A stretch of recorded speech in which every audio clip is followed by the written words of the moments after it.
Just when you thought things couldn't get no worse, Wladimir Klitschko has announced that he's going to be fighting Alex Leapai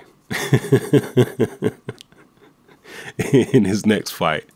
Some of you may be wondering, who is Alex Leapai? Alex Leapai is an Australian heavyweight. He's originally from Samoa, but now fights out of Australia. He's a short heavyweight, around 6 feet tall, somewhat powerful.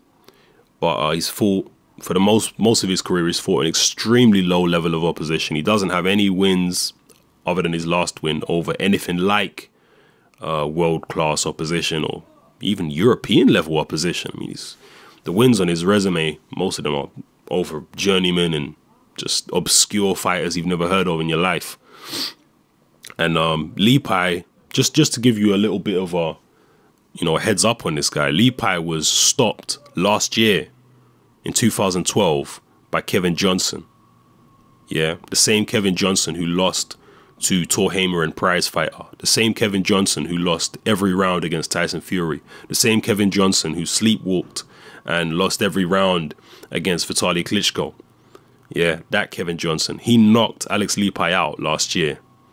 All right, just to put some perspective on who this guy is. And Alex Leapai this year, in 2013, fought a guy with 6 fights. Think about that. Let that sink in. Let that marinate in your head for a second. Alex Leapai took on a man. I think the kid was about, was he like 4-2 or 2-4? I think he was 2-4, the guy that he fought. A guy with 6 fights, and he lost a bunch of fights and he's only had 6.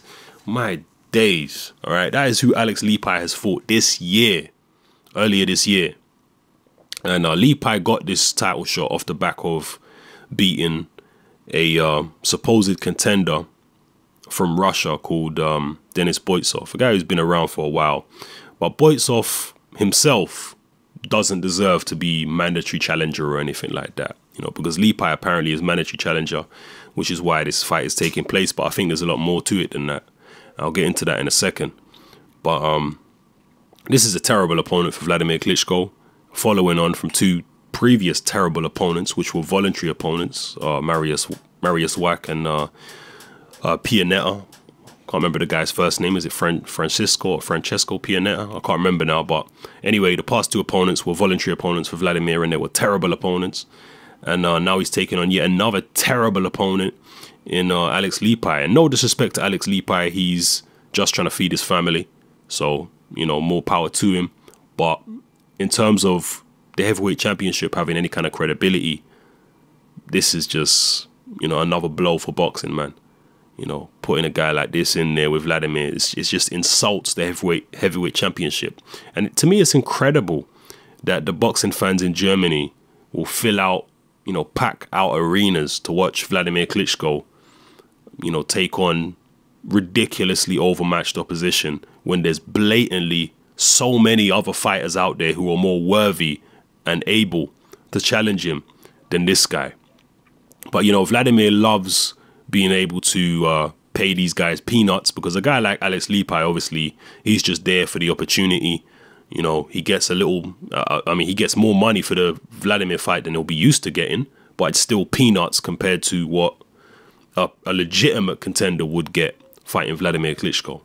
So, Wladimir gets to pay this guy peanuts. He gets to fill out the stadium. It's a real cynical exercise in money making by Wladimir, man, against the weakest possible opponent. And again, some people are going to defend Wladimir and say, well, it's a mandatory challenger. You don't have no choice. I don't buy that. I think Wladimir Klitschko has got a lot of choice, and I don't think any of the organizations could ever force Wladimir to fight anyone they didn't want to fight.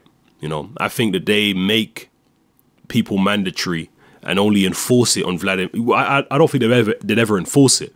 But for example, I think in this case with Alex Leapai, they gave Wladimir a mandatory who they knew he'd be happy with. You get what I'm saying? And back in the days, like for example, when Lennox Lewis beat Evander Holyfield, his mandatory was John Ruiz. And Lewis was like, you know what? No one wants to see me fight Ruiz. there's better fighters out there, better opponents for me than Ruiz, who are more dangerous and bigger box office. All right, so to hell with you, WBA. I ain't going to fight Ruiz. I'm going to go off and fight, you know, someone better than Ruiz. So screw your belt. So the WBA stripped Lewis at that point, and then Ruiz fought for the vacant title. And John Ruiz is a hell of a lot better than Alex Leapai, let me tell you that. A hell of a lot better than Alex Leapai. But Wladimir just don't have that kind of integrity to him. Yeah, he just don't have it, man. This guy is not a guy who has a great deal of integrity, and he's not a guy that has a great deal of respect for the sport of boxing in terms of giving the fans value for money. You know, Wladimir is not about that. He's not about that at all. Never been about that. He's never really been a true warrior. His brother Vitali has always been the true warrior. He's been the guy who's been seeking out challenges. He's been the guy who wants the career-defining fights, who wants to, you know, be in a real war and have someone really test him. That's the guy right there. You know, the only time that we really saw that kind of, you know, serious fighting instinct come out of Wladimir was during the whole Hay situation. But outside of the Hay situation, Wladimir has just been taking on the easiest possible opposition he can find and just milking it for all the money that he can. You know, there's so many more worthy opponents out there. I mean, I thought that Pulev was mandatory challenger. So how come he's not getting an immediate shot? You know, you got people out there like Pulev, Bermain Stavern, you got Tyson Fury.